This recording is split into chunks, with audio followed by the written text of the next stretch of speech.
Assalamualaikum warahmatullahi wabarakatuh. Eh, Pertama-tama saya mengucapkan terima kasih pada guru-guru dan orang tua saya yang sudah hadir dalam presentasi KAS tahun ajaran 2024-2025 ini.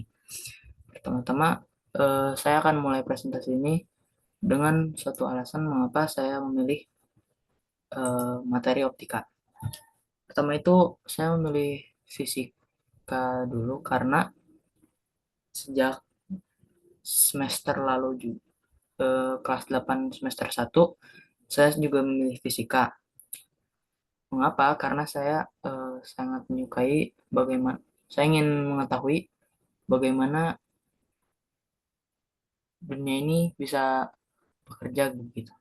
Dan maksudnya itu fisika itu kan mempelajari bagaimana bumi bisa bekerja. Contohnya itu pakai pakai hukum hukum gravitasi, hukum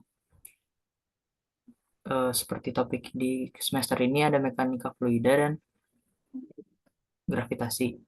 Tapi yang saya pilih itu optika. Dikutip dari Britannica.com, fisika fisika adalah ilmu pengetahuan yang mempelajari struktur materi dan interaksi antar unsur-unsur dasar alam semesta yang dapat diamati. Maksudnya itu eh, fisika itu mempelajari bagaimana unsur-unsur dalam bumi itu, dalam alam semesta itu dapat berinteraksi. Contohnya kayak optika ini. Nah, optika ini ilmu yang mempelajari asal-usul penyebaran dan perubahan cahaya, serta fenomena, fenomena lain yang terkait optika. Nah, optika ini terbagi menjadi dua cabang, yaitu optika fisika dan optika geometri. Nah, perbedaan utamanya itu, kalau untuk optika fisika itu lebih ke mempelajari karakteristik dan sifat-sifat cahaya. Sedangkan optika geometri itu lebih langsung ke aplikasi dari hukum-hukum di optika ini. Contohnya itu kayak seperti pembentukan gambar oleh lensa, oleh cermin, dan alat-alat optik yang memanfaatkan cahaya. Nah, dari sifat-sifat cahaya ini, yang pertama itu ada merambat lurus. Cahaya dapat merambat lurus, cahaya dapat dipantulkan, dan dan yaitu maksudnya refleksi. Kemudian cahaya dapat dibiaskan yaitu refraksi, dan cahaya dapat menembus bidang bidang bidang bening. Cahaya matahari bersifat sejajar dan cahaya termasuk gelombang transversal. Nah, ini bentuk ilustrasinya. Yang pertama, cahaya dapat merambat lurus, cahaya dapat dipantulkan, cahaya dapat dibiaskan, dan cahaya dapat menembus. Cahaya matahari belum sejajar dan cahaya merupakan gelombang transversal. Nah, dari penjelasan itu, bagaimana objek dapat dilihat? Memerlukan tiga hal, yaitu sumber cahaya.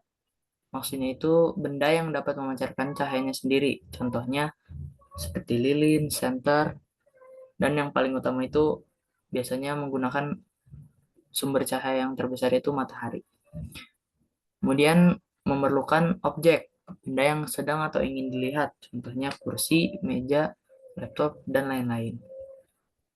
Nah, yang ketiga, alat optik, alat yang memproses gelombang cahaya. Contohnya kacamata, lensa, kaca pembesar, dan mata itu sendiri. Nah, dari ketiga hal ini saling membutuhkan satu sama lain karena jika ada sumber cahaya namun tidak ada objek dan alat optik, itu namanya bukan bukan orang melihat objek, tapi lebih ke suatu hal saja. Nah, kalau ada objek tapi tidak ada sumber cahaya dan alat optik, itu hanya objek itu sendiri dan tidak ada eh, alat yang melihat atau sumber cahaya itu sendiri. Jadi untuk melihat objek itu memerlukan tiga hal utama. Kalau tidak ada satu, bukan melihat. Kemudian hukum pemantulan cahaya. Sinar datang, sinar pantul, dan garis normal terletak pada satu bidang datar, dan ketiganya berpotongan pada satu titik. Bidang datar ini biasanya kalau contohnya itu cermin ya, sudut datang itu I, dan sama besar sudutnya dengan sudut pantul. Kemudian pemantulan cahaya dari jenis cermin, cermin datar, cermin cekung, dan cermin cembung. Kalau untuk pemantulan cahaya di cermin datar itu bersifat maya, tegak, dan sama besar. Kalau cermin cekung biasanya tergantung dengan posisi objek atau sumber cahaya. Sama dengan cermin cembung. Kemudian ini contoh-contoh alat optik. Nah, yang pertama itu ada kamera, kedua itu kacamata, yang ketiga itu ada cermin, cermin datar, dan yang keempat itu ada cermin cembung. Ada banyak contoh alat-alat optik juga, yaitu mikroskop, teleskop, eh, mata juga merupakan alat optik, dan cermin gigi yang untuk sebagai dokter gigi itu juga merupakan alat optik. Nah, perbedaan cermin dan lensa. Kalau tadi itu cermin datar itu merupakan cermin yang artinya permukaan licin yang dapat menciptakan pantulan bayangan dari sebuah benda. Kemudian lensa adalah alat optik yang dapat memfokuskan atau menyebarkan cahaya melalui pembiasan. Nah, contoh dari alat-alat optik tadi itu kacamata. Kacamata itu eh, dia kan lensa lensa kacamata itu bentuknya itu cermin cembung cekung. Nah, dia itu dapat menyebarkan cahaya, ya, merupakan lensa. Sedangkan untuk cermin cembung yang biasa ditemui di jalanan itu eh, dia itu memantulkan bayangan dari benda yang di sekitarnya. Nah, contoh-contoh aplikasi dari optika. Yang pertama itu penggunaan teleskop untuk melihat hilal. Nah, dalam Islam itu kan ada pergan- pergantian bulan. Nah, pergantian bulan ini bisa di, bisa dicek dengan melihat hilal. Melihat melihat hilal itu bisa menggunakan teleskop, teleskop, teleskop. Ya teleskop. Nah, kemudian itu penggunaan kacamata sebagai orang yang memiliki rabun, dan cermin gigi sebagai seorang dokter, dan mikroskop. Nah, untuk penjelasan lebih lanjut dari penggunaan teleskop untuk melihat hilal. Untuk eh, dikutip dari sindonews.com, untuk melihat hilal biasanya menggunakan teropong bintang pantul yang memiliki satu cermin cekung besar, lensa cembung sebagai okuler, satu cermin datar untuk memantulkan cahaya. Cahaya yang masuk dipantulkan oleh cermin datar menuju ke lensa cembung. Titik titik fokus merupakan kumpulan cahaya maksimal yang dikumpulkan oleh cermin cembung besar. Nah, dari penggunaan teleskop ini tuh sangat menggunakan hukum optika gini. Kayak kan tadi itu cermin cekung besar, cermin cekung, lensa cembung. Nah, itu tuh digunakan di teleskop teropong bintang ini. Nah, eh, ada pertanyaan?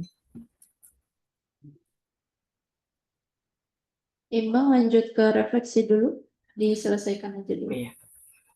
Kalau refleksi terhadap sikap belajar dari optika ini, dari sepanjang semester 2 ini, saya merasa kalau saya tuh banyak tidak hadirnya, banyak sakitnya juga. Jadi saya tuh ke depannya mau memperbaiki pola hidup, pola makan, kayak waktu tidur, waktu belajarnya. Saya ingin mulai eh, memperbaikinya gitu. Karena saya sendiri tuh merasa kalau semester 2 ini tuh saya gak banyak belajar dan lebih banyak ke eh, banyak ke kayak nyelesain soal tapi sebenarnya nggak terlalu memperdalam materinya itu sendiri gitu. Oh iya, juga untuk self knowledge di materi optika ini saya saya merasa kalau dengan belajar eh, materi optika ini saya tuh jadi lebih memiliki pandangan yang lebih luas ke aspek eh ke bidang bidang cahaya itu sendiri karena saya sebenarnya masih sebelum mempelajari optika ini tuh saya kurang ada ilmu pengetahuan terkait cahaya gitu. Saya sendiri baru baru mengenal kalau eh, cahaya itu bisa bisa banyak fungsinya gitu. Apalagi apalagi untuk melihat sebuah benda gitu bagi manusia. Kemudian kekuatan dan kelemahan. Di optika ini di optika dan sebenarnya lebih ke di semester ini juga sih. Saya itu cepat paham tapi gak, gak mendalami gitu. Jadi kelemahannya itu jarang mencatat. Kemudian kekuatannya itu dalam penyelesaian masalah. Kalau untuk penyelesaian masalah itu saya lumayan lumayan cepat, namun eh lumayan cepat. Waktunya itu lama, jadi waktunya itu kadang satu soal tuh bisa bisa setengah jam karena terlalu banyak apa ya? Kan saya sendiri tuh cepat paham tapi jarang mencatat, jadi untuk hmm, mengingat jawabannya itu masih lupa gitu karena gak mencatat. Kemudian dalam hal perspektif, untuk menyelesaikan soal-soal di fisika optika ini, saya bisa memakai sudut pandang yang luas karena saya sendiri merasa saya memiliki kekuatan dalam hal penyelesaian masalah. Kemudian ahli dalam praktik. Nah, nggak, eh, tidak tahu mengapa gitu. Saya di semester ini 2 ini saya sering tidak hadir, apalagi dalam hari Kamis untuk belajar fisika ini. Jadi saya tuh mau memperbaikinya. Kemudian penyelesaian soal menggambar. Penyelesaian soal menggambar ini contohnya kayak tadi pembiasan eh pemantulan cahaya itu saya pernah menyelesaikannya itu lumayan cepat. Jadi di soal quiz itu saya bisa dibilang diselamatkan karena saya menyelesaikan soal menggambar itu. Soalnya kalau untuk soal yang hafalan itu saya banyak salahnya karena itu jarang mencatat yang utama itu. Kemudian untuk pengorganisasian waktu itu saya sangat kurang. Nah, rencana tindak lanjut.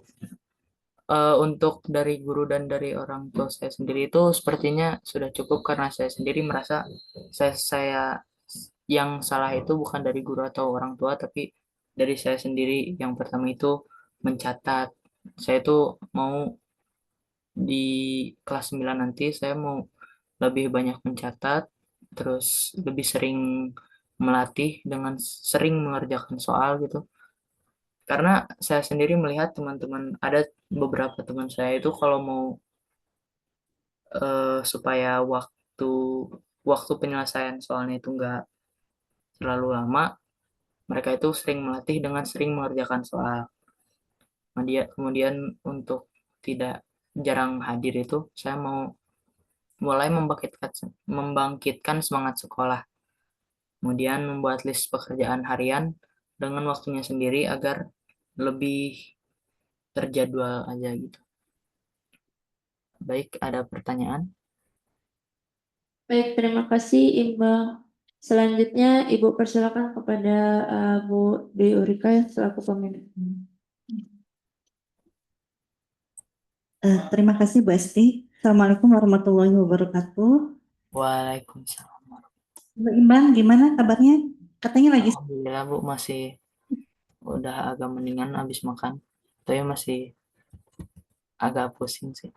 Ya, memang Imbang semester ini eh, beberapa kali sakit ya, apalagi hari Kamis itu bareng sama olahraga gitu. Jadi kalau sakit plus olahraga mungkin kalau nggak ada olahraga mungkin bisa maksain, tapi ya nggak tahu juga. Tapi ya begitulah.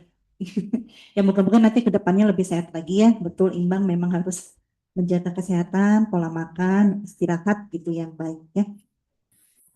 Ibu ingat pertama kali ketemu Imbang itu waktu Ibu pertama kali masuk di K8 semester 1. Masih ingat waktu itu Ibu membawa banyak stick ya, kemudian kelereng, kemudian karet dan tali, Ibu suruh membuat mainan keseimbangan. Nah, seingat Ibu dulu yang pertama kali selesai Imbang waktu itu gitu. Jadi mungkin yang betul untuk praktek itu mungkin Imbang punya intuisi yang baik ya untuk melakukan praktek. Tidak semua orang punya intuisi yang baik ya dalam praktek fisika terutama ya. Nah, tapi dalam praktek juga kita memerlukan banyak teori yang harus diketahui karena kebanyakan praktek fisika itu untuk membuktikan teori yang ada dalam fisika. Tapi tidak perlu matematika yang sangat rumit untuk membuktikan. Kalau misalnya dengan fisika teori, mungkin teori formulasi fisika itu harus diturunkan ya melalui formulasi matematika. Tapi kalau misalnya justru yang lebih penting dari itu untuk membuat teori itu menjadi hukum, nah maka harus dibuktikan dengan praktek. Nah, kalau memang Inang suka dengan praktek, itu yang paling penting membuktikan hukum-hukum fisika melalui eksperimen gitu. Kalau eksperimennya terbukti, maka teori itu akan naik derajatnya menjadi diakui secara lebih penuh. Jadi bagus sekali Ibu senang sekali kalau Imbang senang ya dibagi. Ya, Ibunya tadi Imbang sudah eh, memperluas ya cakupan materi yang dibahas di kelas. Jadi yang Ibu lihat slide yang isi materi yang dibahas oleh Imbang itu sudah jauh diperluas daripada yang Ibu sampaikan di kelas. Contohnya untuk aplikasi penggunaan teleskop ke hilal. Nah, itu kan tidak dijelaskan sama Ibu, berarti itu Imbang sudah memperluas itu ya. Itu jadi catatan baik ya untuk Ibu.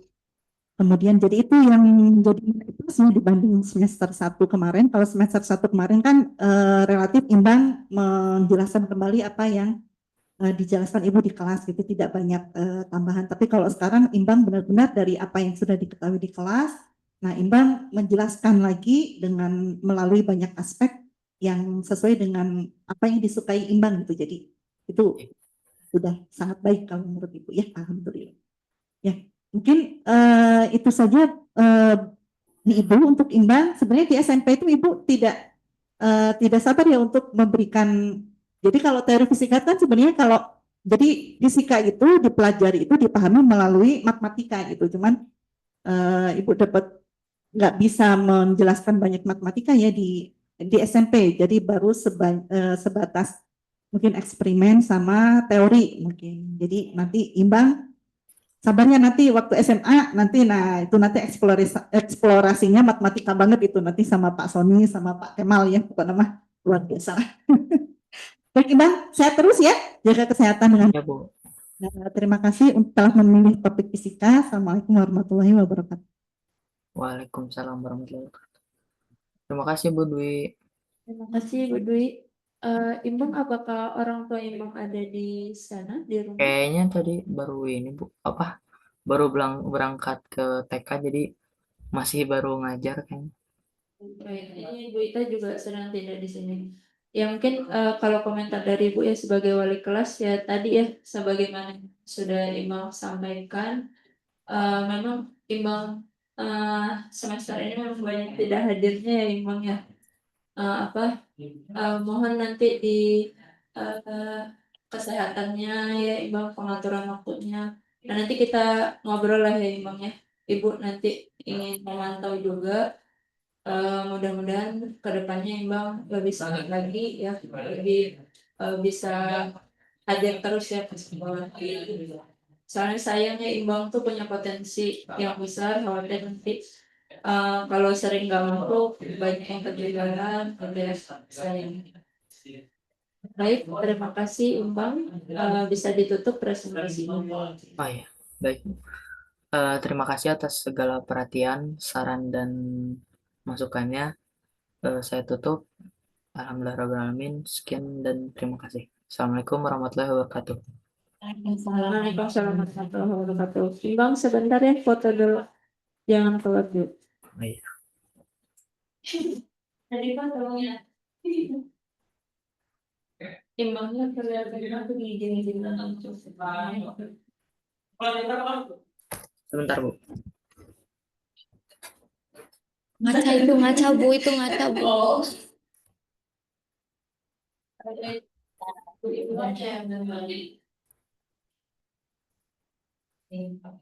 Ih,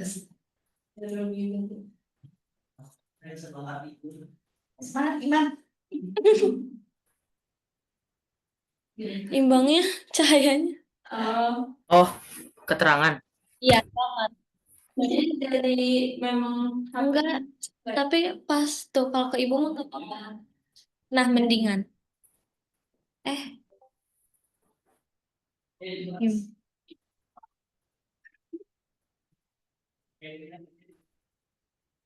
Dah. Terima kasih Bang. Ibu. Assalamualaikum. Izin lift, Bu. Iya. Bu Ita tadi kemana? Tadi nggak soalnya tapi orang tuanya